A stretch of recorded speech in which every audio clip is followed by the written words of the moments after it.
Halong galit at lungkot ang nararamdaman ng ilang civil society group sa nangyayaring gulo sa Senado.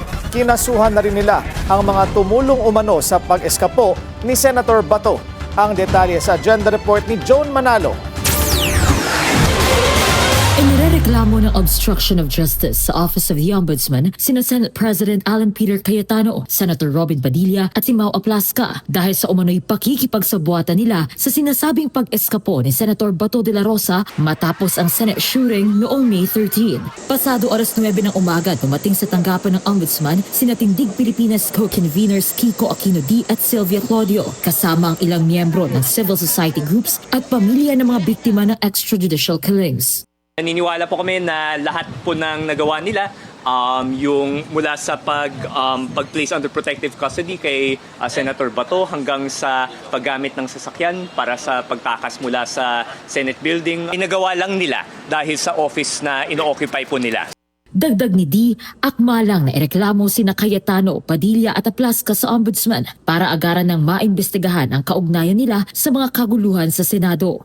Continuation lang po ito sa maraming boses mula sa taong bayan, mula sa civil society na nababahala, nalulungkot, nalilito, nagagalit dahil sa nagiging kalagayan ng ating Senado ngayon na talagang I think we've never before seen.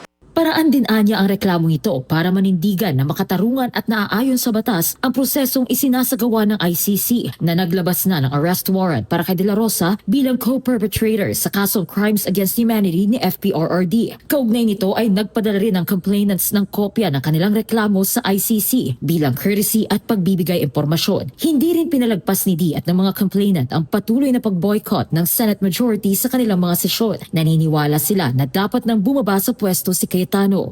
I think we agree with that call po. So sa ibang mga bansa for much less controversy nagre-resign na po yung mga leaders.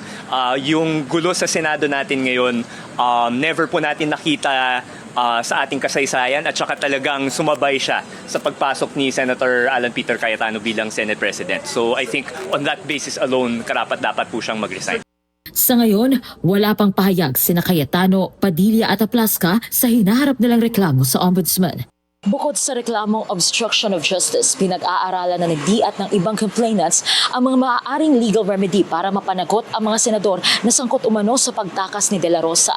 Binabalak na rin nilang maghain ng ethics complaint sa Senado para mapatawan na rin ang mga ito ng administrative charges kung kinakailangan. Para sa agenda, Joan Manalo, Billionaire News Channel. Manatiling nakatutok sa Billionaire News Channel. Sumubaybay sa aming social media accounts at mag-subscribe sa aming YouTube channel para sa mga eksklusibong balita at storya.